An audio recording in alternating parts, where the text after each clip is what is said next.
നമസ്കാരം. ഇന്ന് നമ്മുടെ അതിഥിയായിട്ടുള്ളത് ശ്രീ ഭദ്രൻ ഭാസ്കരനാണ്. അദ്ദേഹം പാരിസ്ഥിതിക പ്രവർത്തകനാണ്. മുൻ ഡെപ്യൂട്ടി തഹസീൽദാരായിരുന്നു അദ്ദേഹം. സാർ നമസ്കാരം. നമസ്കാരം സാർ, അങ്ങ് ഈ നമ്മുടെ തീരദേശത്തെക്കുറിച്ചും പ്രകൃതിയെക്കുറിച്ചും ഒക്കെ ഒരുപാട് പഠിച്ചിട്ടുണ്ട്. കരിമണൽ ഉൾപ്പെടെയുള്ള വിഷയങ്ങളിൽ കൃത്യമായ ഒരു പഠനമുള്ള ആളാണ്. പല കാര്യങ്ങൾക്ക് വേണ്ടിയിട്ട് വലിയ പോരാട്ടങ്ങൾ നടത്തിയിട്ടുള്ള ഒരാളാണ്. അപ്പോൾ നമുക്ക് ഈ കരിമണൽ ഖനനവുമായി ബന്ധപ്പെട്ടിട്ട് ഒരുപാട് വിവാദങ്ങൾ കേരളത്തിൽ ഇപ്പോഴും നടന്നുകൊണ്ടിരിക്കുന്നുണ്ട്. ശരിക്കും ഈ കരിമണൽ ഖനനം എന്നാണ് തുടങ്ങിയത്? ഈ കരിമണൽ ഖനനം കൊണ്ട് കേരളത്തിന് ഏതെങ്കിലും തരത്തിലുള്ള നേട്ടമുണ്ടാക്കാൻ വേണ്ടി സാധിക്കുമായിരുന്നോ? അല്ലെങ്കിൽ ഈ കരിമണൽ ഖനനം നമ്മുടെ തീരദേശത്തിന് അല്ലെങ്കിൽ നമ്മുടെ പാരിസ്ഥിതികമായിട്ടുള്ള എന്തെങ്കിലും പ്രശ്നങ്ങൾ സൃഷ്ടിക്കുന്നുണ്ടോ? കേരളത്തിൻ്റെ തീരത്ത് ധാതുമണൽ ഖനനം ആരംഭിച്ചത് 1922-ലാണ്. രാജഭരണകാലത്ത് തന്നെ ആരംഭിച്ചിരുന്നു. അതിനുശേഷം പിന്നീട് ആരംഭിക്കുന്നത് കേരളത്തിൽ കേരള സംസ്ഥാന സർക്കാർ KMML എന്ന് പറഞ്ഞ ഒരു സ്ഥാപനം ആരംഭിച്ചു, Kerala metals and minerals limited, Chavara. അതിനുശേഷം കേന്ദ്ര government IREL, Indian rare earths limited, ഇതാരംഭിച്ചു. ഇതിൻ്റെ രണ്ടിൻ്റെയും കേന്ദ്രം ചവറയാണ്. നേരത്തെ തിരുവിതാംകൂർ ഉണ്ടായിരുന്നപ്പോൾ മണവാളക്കുറിച്ചിയിൽ ഖനനം നടന്നിരുന്നു. അപ്പോൾ അതിനുശേഷം കേരളത്തിൽ ഖനനം ഈ ധാതുമണലിൻ്റെ ഈ പറയുന്ന അപൂർവ ധാതുക്കളുടെ ഖനനം നടക്കുന്നത് ചവറയിലാണ്. അപ്പോൾ ഇതുമൂലം ഉണ്ടാകുന്ന പാരിസ്ഥിതിക പ്രശ്നങ്ങൾ എന്താണ്? ഇതുമൂലം ഉണ്ടാകുന്ന നേട്ടങ്ങൾ എന്താണ്? നമ്മൾ ഏതൊരു ധാതുവും നമ്മൾ ഖനനം നടത്തുമ്പോൾ അതുണ്ടാക്കാവുന്ന പ്രത്യാഘാതങ്ങൾ എന്താണ്? ഒരു ഗുണദോഷ വിചാരത്തിൻ്റെ അടിസ്ഥാനത്തിലാണ് നമ്മൾ ഏതൊരു ധാതുവിനെയും നമ്മൾ എടുക്കുന്നത്. അപ്പോൾ അതിൻ്റെ കോട്ടങ്ങൾ വളരെ വലുതാണെങ്കിൽ നമ്മളത് ഉപേക്ഷിക്കുകയാണ് ചെയ്യുക. അപ്പോൾ ഇവിടെ ചവറയിൽ നടത്തുന്ന ഖനനം ഇതിനോടകം വളരെ അപകടകരമായ ചില വിഷയങ്ങളത് ഉണ്ടാക്കിയിട്ടുണ്ട്. ഒന്ന്, കര ഭയങ്കരമായി നഷ്ടപ്പെട്ടിട്ടുണ്ട്. 1956-നും 2017-നും ഇടയിലുള്ള ഈ കൊല്ലം തീരത്തിൻ്റെ ഭൂപടം എടുത്താൽ നമുക്കറിയാൻ കഴിയുന്നതെന്ന് പറഞ്ഞാൽ 88.5 ചതുരശ്ര കിലോമീറ്റർ ഉണ്ടായിരുന്ന ആ സ്ഥലം ഇന്ന് 8 ചതുരശ്ര കിലോമീറ്ററായി ചുരുങ്ങിയിട്ടുണ്ട്. അത്ര വലിയൊരു വ്യതിയാനം സംഭവിച്ചിട്ടുണ്ട്. അത്ര വലിയൊരു വ്യതിയാനം സംഭവിച്ചിട്ടുണ്ട്. അപ്പോൾ ഇത് നമ്മുടെ നാട്ടിലെ ഈ പ്രകൃതി ശാസ്ത്രജ്ഞരും ഈ കരിമണൽ ഖനനത്തെ അനുകൂലിക്കുന്ന ആളുകളും പറയുന്നത് ഇതുമൂലം ഉണ്ടാകുന്നതല്ല, മറിച്ച് മറ്റെന്തോ കാരണത്താൽ ഉണ്ടാകുന്നതാണെന്നാണ് പറയുന്നത്. സത്യത്തിൽ ഇതിപ്പോൾ നമ്മുടെ മാത്രം അനുഭവമല്ല. അമേരിക്കയിൽ ഇതേപോലെ ഖനനം നടത്തിയിട്ടുണ്ട്. അവിടുത്തെ നോർത്ത്, സൗത്ത് കരോലിന സംസ്ഥാനങ്ങൾ മുതൽ ഫ്ലോറിഡ വരെയുള്ള തീരത്ത് അവിടെ ഖനനം നടത്തിയിട്ടുണ്ട്. അവിടെ ഇതേപോലെ വൻതോതിലുള്ള കരനഷ്ടം ഉണ്ടായിട്ടുണ്ട്. ചൈനയിൽ വൻതോതിലുള്ള കരനഷ്ടം ഉണ്ടായിട്ടുണ്ട്. അപ്പോൾ അമേരിക്കയിൽ ഈ കരനഷ്ടം ഉണ്ടായപ്പോൾ അവർ ആദ്യം ഇത് ചെയ്തതെന്ന് പറഞ്ഞാൽ ഈ ഖനന അവശിഷ്ടങ്ങളും മറ്റു മണ്ണും ഒക്കെ ആയിട്ട് ചേർത്ത് അവർ അവിടെ പുനഃസൃഷ്ടിക്കുകയാണ് ചെയ്തത്. അവർ പിന്നീട് അതിൻ്റെ അപകടം മനസ്സിലാക്കി.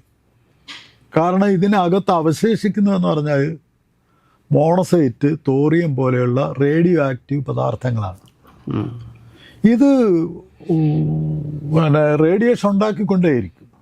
എന്നിട്ട് ഇപ്പോൾ അമേരിക്കൻ ഫെഡറൽ പോലീസിൻ്റെ പ്രധാന ജോലികളിലൊന്ന് കഴിഞ്ഞ 30 വർഷം കൊണ്ടാണ് അവർ അവിടുത്തെ ആ മാലിന്യങ്ങൾ മുഴുവൻ നീക്കം ചെയ്തത്. ഭൂമി നികത്താനും മുറ്റത്തിടാനും പാർക്കുകളുടെ നിർമ്മാണത്തിനും സ്കൂൾ മുറ്റത്ത് വിരിക്കാനും ഒക്കെ കൊടുത്ത മണൽ മുഴുവൻ അവരവിടുന്ന് വാരി മാറ്റി അവർ വളരെ ഒരു ഹിൻഡർലാൻഡിൽ, ഒരു ഉൾപ്രദേശത്ത് കൊണ്ടുപോയിട്ട് അവരതിനെ ചെയ്തിരിക്കുകയാണ്. നമ്മുടെ നാഷണൽ ഹൈവേയുടെ നിർമ്മാണത്തിന് വേണ്ടി ഇപ്പോൾ ഉപയോഗിക്കുന്നത് ഇതിൻ്റെ വേസ്റ്റ് ആണോ? ചിലയിടത്തൊക്കെ ഉപയോഗിക്കുന്നുണ്ടെന്ന് പറയുന്നുണ്ട്. അത് വളരെ അപകടകരമാണ്. അല്ലെ ചില സ്ഥലങ്ങളിലൊക്കെ ഈ കക്കയും ചേർന്ന് ഈ കറുത്ത മണൽ കിടക്കുന്നത് അത് മറ്റൊരു വിഷയമാണ്. അത് കായലിൽ നിന്ന് വളരെ റോയൽറ്റി ഈടാക്കാതെ, സെയിനറേജ് ഈടാക്കാതെ, റോയൽറ്റി ഈടാക്കാതെ, GST ഈടാക്കാതെ ഈ നിർമ്മാണ കമ്പനികൾക്ക് മണൽ വാരാൻ അനുവാദം കൊടുത്തിരിക്കുകയാണ്.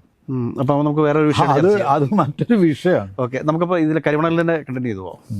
രാജേശ്വരി മലയാളം വാരികയിൽ അതിനെക്കുറിച്ചൊരു ലേഖനമൊക്കെ എഴുതിയിരുന്നു. കായലിൽ നിന്നെടുക്കുന്ന മണലിനെ കുറിച്ച്. ഓക്കെ ഓക്കെ ഓക്കെ, അതവിടെ നിൽക്കട്ടെ. നമ്മള് കരിമണലിലേക്ക് വന്നു കഴിഞ്ഞാൽ ഇത് ഉണ്ടാക്കാവുന്ന പരിസ്ഥിതി പ്രശ്നം വളരെ വലുതാണ്. റേഡിയേഷൻ ഉണ്ടാക്കും. നമുക്കറിയാം 2 തരത്തിലുള്ള റേഡിയേഷൻ. ഒന്ന് ബാക്ക്ഗ്രൗണ്ട് റേഡിയേഷൻ, പ്രകൃതിയിലുള്ളതാണ്. അത് മനുഷ്യൻ ഇങ്ങനെ വർഷങ്ങളായി, പതിറ്റാണ്ടുകളായി, നൂറ്റാണ്ടുകളായി അത് അനുഭവിച്ചു വരുന്നതാണ്. അതിനൊരു ഇക്വിലിബ്രിയം ഉണ്ട് താനും. ഭൂമിയിൽ നിന്നുള്ള റേഡിയേഷനും ആകാശത്തു നിന്നുള്ള റേഡിയേഷനും തമ്മിലുള്ള ഒരു ഇക്വിലിബ്രിയം സംഭവിക്കുന്നുണ്ട്. അതിനകത്ത് നമ്മൾ ജീവിച്ചു പോവുകയാണ്. പക്ഷേ ഈ റേഡിയോ ആക്റ്റീവ് പദാർത്ഥങ്ങൾ ഉണ്ടാകുന്ന റേഡിയോ ആക്ടിവിറ്റി നമ്മളെയും ദോഷകരമായി ബാധിക്കും, നമ്മളുടെ ചുറ്റുപാടുകളെയും ദോഷകരമായി ബാധിക്കും. സസ്യജാലങ്ങളെയും ജന്തുജാലങ്ങളെയും മനുഷ്യരെയും എല്ലാം ദോഷകരമായി ബാധിക്കുന്നതാണ്. മ്യൂട്ടേഷൻ പോലെയുള്ള സംഗതികൾ സംഭവിക്കാം ജീവി വർഗങ്ങളിൽ. മനുഷ്യരിൽ അംഗവൈകല്യമുള്ള ആളുകളുണ്ടാവാം. അതുപോലെ തന്നെ ത്വക്ക് രോഗങ്ങളും ക്യാൻസർ പോലെയുള്ള സംഗതികളും ഉണ്ടാവാം. ഇതൊന്നും ശരിയല്ല എന്ന് പറയുന്ന ആളുകളുണ്ട്. പക്ഷെ അവരോട് നമുക്ക് പറയാനുള്ളത് 1962 ആണവ പദാർത്ഥങ്ങളുടെ ഖനനവുമായി ബന്ധപ്പെട്ട് ഇന്ത്യയിലുണ്ടായ നിയമം, ആ നിയമത്തിനകത്ത് ഈ ആണവ പദാർത്ഥങ്ങളുടെ ഖനനം കേന്ദ്ര ഗവൺമെൻറ് സർക്കാർ സ്ഥാപനങ്ങളിൽ നിക്ഷിപ്തമാക്കുകയും അതും പരിമിതമായ തോതിൽ ആവശ്യത്തിന് മാത്രം എടുക്കുക എന്നുള്ള ഒരു ലക്ഷ്യത്തോടെയാണ് 1962 ഈ ആണവ പദാർത്ഥങ്ങളുടെ ഖനനവുമായി ബന്ധപ്പെട്ട നിയമം ഉണ്ടാക്കിയിരിക്കുന്നത്. ഇപ്പോൾ സംസ്ഥാന സർക്കാർ KMML ഉണ്ടാക്കി. അതിനുശേഷം പിന്നീട് KMML പിന്നീട് CMRലുമായിട്ടൊരു കരാറിൽ ഏർപ്പെടുന്നു. ഇതുമായി ബന്ധപ്പെട്ട് എന്താണ് പറയാനുള്ളത്? ഇത് KMMLും IRELും പിന്നെ CMRLന് മാത്രമല്ല ഈ സ്ഥാനങ്ങൾ കൊടുക്കുന്നത്. മറ്റ് പല സ്ഥാപനങ്ങൾക്കും ഇവരിത് കൊടുക്കുന്നുണ്ട്. ഇപ്പോൾ നമ്മുടെ Thiruvananthapuram Travancore titanium products TTP ഇപ്പോൾ നഷ്ടത്തിലാണ്. അത് KMML കൊടുക്കുന്നുണ്ട്. അതിന് അസംസ്കൃത വസ്തുക്കളില്ല. അപ്പോൾ അതിന് കൊടുക്കുന്നത് ഈ കമ്പനികളാണ്. അപ്പോൾ ഇത് വിദേശത്തേക്ക് കയറ്റുമതി ചെയ്യുന്നുണ്ട്, വിദേശ രാജ്യങ്ങളിലേക്കൊക്കെ കയറ്റുമതി ചെയ്യുന്നുണ്ട്, മറ്റു പല സ്ഥാപനങ്ങൾക്കും കൊടുക്കുന്നുണ്ട്. ഒത്തിരി എനിക്കറിയാവുന്നിടത്തോളം ഒരു 18ഓളം ഇന്ത്യയിലെ തന്നെ സ്ഥാപനങ്ങൾക്ക് ഇവർ അസംസ്കൃത വസ്തുക്കൾ കൊടുക്കുന്നു. അത് KMML ആണോ കൊടുക്കുന്നത്, CMRL ആണോ കൊടുക്കുന്നത്? IRELും KMMLും കൊടുക്കുന്നുണ്ട്. ഈ KMMLിലൂടെ ഇതിങ്ങനെ വിപണനം നടക്കുന്ന സമയത്ത് അത് വേണ്ടത്ര നമുക്കതിൻ്റെ CMRLൻ്റെ ഇതിലേക്ക് വരാം. CMRL നിർഭാഗ്യവശാൽ CMRL ഇവരുടെ ഒരു പ്രിൻസിപ്പൽ ബയറാണ്, പ്രമുഖ ഗുണഭോക്താവാണ്. അതുകൊണ്ടാണ് CMRLന് ഇതിൻ്റെ ദൈനംദിന പ്രവർത്തനങ്ങളിൽ ഏർപ്പെടേണ്ടി വരുന്നത്.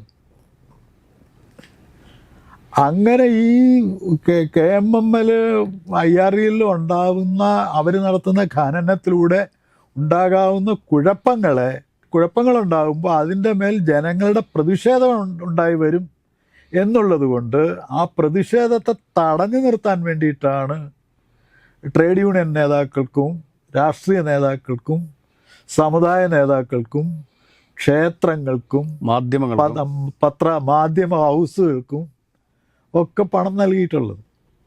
അപ്പം അതിനു വേണ്ടിയിട്ടാണ്, അതവർ തുറന്ന് പറയുന്നുണ്ട്. ഇപ്പോൾ 2013 മുതൽ 2020 വരെയുള്ള ഈ CMRL കമ്പനിയുടെ കണക്കുകൾ പരിശോധിച്ച് ഇൻകം ടാക്സ് വകുപ്പ് അതിനകത്ത് എക്സോർബിറ്റൻ്റ് ആയിട്ടുള്ള വളരെ അധികരിച്ച ചെലവുകൾ കണ്ടെത്തുന്നുണ്ട്. ഇതിനവർക്ക് കൃത്യമായൊരു മറുപടി കൊടുക്കാൻ കഴിയുന്നില്ല. അവരതിന് പറയുന്നത് ഇത് ചരക്ക് ഗതാഗതത്തിന് കൊടുത്തു, ചെളി കൈകാര്യം ചെയ്യാനായിട്ട് കൊടുത്തു, സ്ലെഡ്ജ് കൈകാര്യം ചെയ്യാൻ കൊടുത്തു, ഗതാഗതത്തിന് കൊടുത്തു എന്നൊക്കെയാണ് പറഞ്ഞത്. എന്നിട്ട് അവസാനമാണ് പറഞ്ഞത് അയാൾ ഇന്ന ഇന്ന ആളുകൾക്ക് പണം കൊടുത്തിട്ടുണ്ട്. അപ്പോൾ 8ാമത്തെ പേജിൽ അവർ ഇതിൻ്റെ ചുരുക്കപ്പേരുകൾ പറയുന്നുണ്ട്. ഇൻകം ടാക്സ് ഇൻ്ററിം സെറ്റിൽമെൻറ്റ് ബോർഡിൻ്റെ ആ റിപ്പോർട്ടിനകത്ത്, ആ പ്രൊസീജിയറിനകത്ത് ഇതിൻ്റെ ചുരുക്കപ്പേര് പറയുന്നുണ്ട്. IT വകുപ്പ് കണ്ടെത്തിയ ഈ കുഴപ്പങ്ങൾ, സാമ്പത്തികമായ ഈ കുഴപ്പങ്ങൾക്ക് അതിനുമുള്ള മറുപടിയാണ് ഇത് സെറ്റിൽ ചെയ്ത് തരണമെന്ന് പറഞ്ഞ് ശശിധരൻ കർത്ത കൊടുത്തിട്ടുള്ള മറുപടിയാണ്. ആ മറുപടിയിലുള്ള സെറ്റിൽമെൻറ്റ് ബോർഡിൻ്റെ നിരീക്ഷണങ്ങളും അടങ്ങുന്നതാണ് ആ പ്രൊസീജിയേഴ്സ്. മനസ്സിലായി.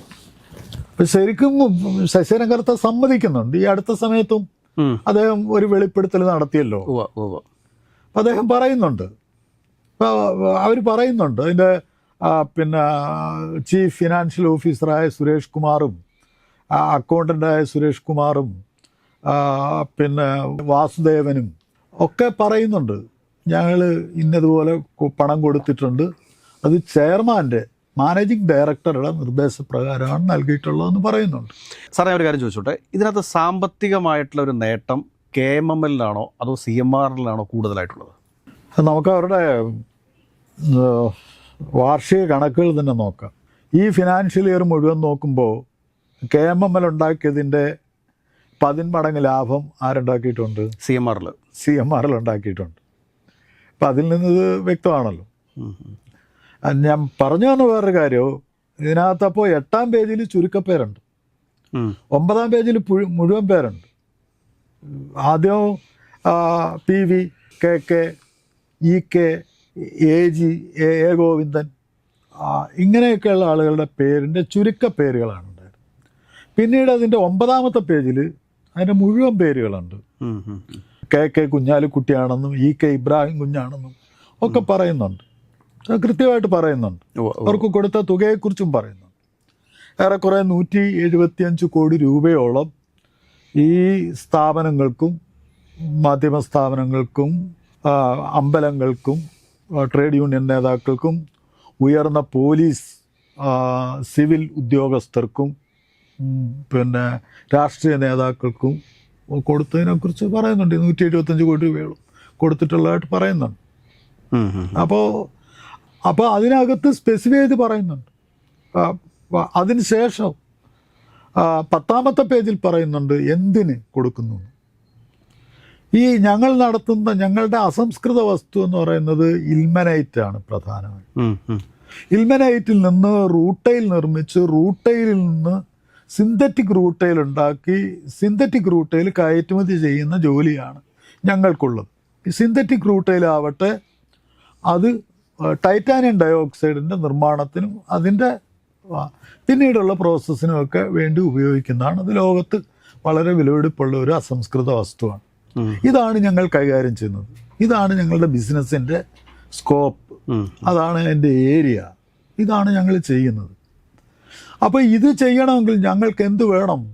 അൺഇൻറ്ററപ്റ്റഡ് ആയിട്ടുള്ള ഇടതടവില്ലാത്ത സപ്ലൈ വേണം. ഏതിൻ്റെ? ഈ കരിമണലിൻ്റെ അഥവാ ഇൽമനൈറ്റിൻ്റെ സപ്ലൈ വേണം. ആ സപ്ലൈ പറഞ്ഞു കഴിഞ്ഞാൽ ഞങ്ങളുടെ വ്യവസായം മുന്നോട്ട് കൊണ്ടുപോകാൻ പറ്റില്ല. അപ്പോൾ അതിന് തടസ്സം ഉണ്ടാകുന്ന സംഗതി എന്ന് പറയുന്നത് എന്താണ്? ഈ ഖനനത്തിനെതിരെ ഉയർന്നു വരാവുന്ന ജനങ്ങളുടെ പ്രതിഷേധമാണ്. ഇത്രയേറെ കുഴപ്പങ്ങളുള്ള പാരിസ്ഥിതിക പ്രശ്നങ്ങളുണ്ടാക്കുന്ന വിഷയമാണ്, കരയില്ലാതാക്കുന്ന വിഷയമാണ്, റേഡിയേഷൻ ഉണ്ടാക്കുന്ന വിഷയമാണ്, പിന്നെ അന്തരീക്ഷത്തെയും വായുവിനെയും മണ്ണിനെയും വെള്ളത്തെയും ഒരേപോലെ മലിനമാക്കുന്നതാണ്. ഈ ഫെറിക് ക്ലോറൈഡും ഫെറസ് ക്ലോറൈഡും ഒക്കെ പിന്നെ ഈ ഇതിലേക്ക് തള്ളിവിടുകയാണ്. അപ്പോൾ ഇത് ഭയങ്കര മാലിന്യങ്ങളാണ്. അതുപോലെ തന്നെ ഇതിനകത്ത് റേഡിയോ ആക്റ്റീവ് പദാർത്ഥങ്ങളും തള്ളിവിടുകയാണ്. മോണോസൈറ്റ്, തോറിയം, റേഡിയം, പല മൂലകങ്ങളുടെ ഐസോട്ടോപ്പുകൾ, ഇതുപോലുള്ള സംഗതികൾ തള്ളിവിടുകയാണ് പ്രകൃതിയിലേക്ക്. ഇപ്പോൾ തോട്ടപ്പള്ളിയിൽ നടത്തിയ ഖനനത്തിലും ചെയ്തതെന്ന് പറഞ്ഞു കഴിഞ്ഞാൽ പ്രകൃതിയിലേക്ക് ഇതിൻ്റെ സംഗതികളെ, അവശിഷ്ടങ്ങളെ തള്ളിവിടുകയാണ് ചെയ്തത്. അവരതിൻ്റെ ഫൈൻ പാർട്ടിക്കിൾസ് മാത്രമാണ് എടുത്തത്, അവർക്ക് വേണ്ടുന്ന സംഗതികൾ മാത്രമാണ് എടുത്തത്. കടലിലേക്ക് അവർ ഒഴുക്കിനെ ഉപയോഗപ്പെടുത്തി. ഈ സ്വർണ്ണം അരിക്കുന്ന ആളുകൾ ഒഴുക്കിനെ ഉപയോഗപ്പെടുത്തും. പറഞ്ഞു നമ്മൾ ആഫ്രിക്കൻ രാജ്യങ്ങളിലൊക്കെ നമ്മൾ കണ്ടിട്ടില്ലേ. അതേപോലെ ഇവർ ഈ പൊഴിയെ ഇവർ ഖനനത്തിനായി ഉപയോഗപ്പെടുത്തി. ലോകത്തിൽ ഒരിടത്തും ഈ എസ്റ്റുറിയൽ മൈനിങ് നടത്താറില്ല, നദീമുഖങ്ങൾ ഖനനം നടത്താറില്ല. കാരണം നദീമുഖങ്ങൾക്കൊരു പ്രത്യേകതയുണ്ട്, വലിയൊരു ജൈവ മണ്ഡലം ഈ നദീമുഖത്തുണ്ട്. അപ്പോൾ ഒരു കാര്യം കൂടെ ചോദിച്ചോളൂ, ഈ പ്രകൃതിക്ക് ദോഷം ചെയ്യാത്ത രീതിയിൽ കരിമണൽ ഖനനം ചെയ്യാൻ വേണ്ടി സാധിക്കുമോ? കേരള തീരത്ത് സാധ്യമല്ല. കാരണം കേരള തീരം എന്ന് പറഞ്ഞാൽ വളരെ അതിലോലമായ ഒരു സെഡിമെൻ്റ് ബഡ്ജറ്റ് ആണ് കേരളത്തിനുള്ളത്. അതായത് ഒരു നിക്ഷേപ പ്രക്രിയയാണ് കേരളത്തിനുള്ളത്. 41 നദികൾ പടിഞ്ഞാറോട്ട് ഒഴുകുന്നുണ്ട്. അതിൻ്റെ കായലുകളുണ്ട്, ലഗൂണുകളുണ്ട്, മറ്റ് ജലാശയങ്ങളുണ്ട്, നദീമുഖങ്ങളുണ്ട്. ഇവിടേക്ക് കടൽ ഇതിങ്ങനെ പടിഞ്ഞാറോട്ട് ഒഴുകി ചെല്ലുമ്പോൾ കടൽ അതിന്മേൽ പ്രതിപ്രവർത്തിച്ചിട്ടുണ്ടായിട്ടുള്ള വളരെ ചെറിയ ഒരു വീതി കുറഞ്ഞ ഒരു തീരമാണ് കേരളത്തിനുള്ളത്. ആ തീരത്തിൻ്റെ സ്റ്റെബിലിറ്റി, അതിൻ്റെ സ്ഥിരത, അതിൻ്റെ ബലം നിർണയിക്കുന്നത് ഈ സാന്ദ്രതയേറിയ ധാതുമണലാണ്. ഈ ധാതുമണൽ നിക്ഷേപവും മറ്റും ചേർന്ന് കിടക്കുന്നത് കൊണ്ടാണ് ഈ തീരദേശം ഇങ്ങനെ സംരക്ഷിക്കപ്പെടുന്നത്. അപ്പോൾ ചോദിക്കും, ഇതിനകത്ത് റേഡിയോ ആക്റ്റീവ് പദാർത്ഥങ്ങളില്ലേ എന്ന് ചോദിക്കും. ഈ റേഡിയോ ആക്റ്റീവ് പദാർത്ഥങ്ങളുടെ ഈ പ്രഭാവത്തെ കുറയ്ക്കുന്നത് ഒന്ന്, ഇതിൻ്റെ ഡെൻസിറ്റി കാരണം ഇത് കുറച്ചൊക്കെ ഭൂമിയിലേക്ക് താഴ്ന്നു പോകും, മോളത്തെ പാളിക്ക് അടിയിലേക്ക് പോകും. പിന്നെ രണ്ടാമത്തെ കാര്യം, ഈ ഫിസിക്സിലൊരു തെർമോഡൈനമിക്സ് എന്ന് പറയുന്നൊരു പ്രക്രിയയാണ്. ഒരു പ്രത്യേക താപ സംവഹന വ്യവസ്ഥയാണത്. ഇപ്പോൾ കറുപ്പ് പ്രകാശത്തെ ആഗിരണം ചെയ്യുമ്പോൾ വെളുപ്പ് പ്രകാശത്തെ വിസർജിക്കും. അപ്പോൾ ഒരു പദാർത്ഥത്തിൽ കറുപ്പും വെളുപ്പും കൂടെ ചേർന്ന് കിടന്നാൽ എന്ത് ചെയ്യും? ഇത് രണ്ടും കൂടെ ചേർന്ന് ബാലൻസ് ചെയ്ത് കിടക്കും. അപ്പോൾ നമ്മളുടെ തീരത്ത് ഈ കറുപ്പും വെളുപ്പും കൂടെ ബാലൻസ് ചെയ്ത് കിടക്കുകയാണ്. അപ്പോൾ അത് വേർതിരിക്കപ്പെട്ട് കഴിഞ്ഞാൽ എന്ത് ചെയ്യും? ഈ ഹൈ ബാക്ക്ഗ്രൗണ്ട് റേഡിയേഷൻ ആയിരിക്കും അതിൻ്റെ ഫലം. അപ്പോൾ നമ്മുടെ കൊല്ലം ആലപ്പുഴ തീരം എന്ന് പറയുന്നത് ലോകത്തിൽ തന്നെ ഏറ്റവും കൂടുതൽ ഹൈ ബാക്ക്ഗ്രൗണ്ട് റേഡിയേഷൻ ഉള്ള സ്ഥലമാണ്. നാച്ചുറൽ ബാക്ക്ഗ്രൗണ്ട് റേഡിയേഷൻ മാത്രമല്ല, ഇതുപോലെയുള്ള ഖനനം മൂലം ഉണ്ടായിട്ടുള്ള ഹൈ ബാക്ക്ഗ്രൗണ്ട് റേഡിയേഷൻ ഇവിടെയുണ്ട്.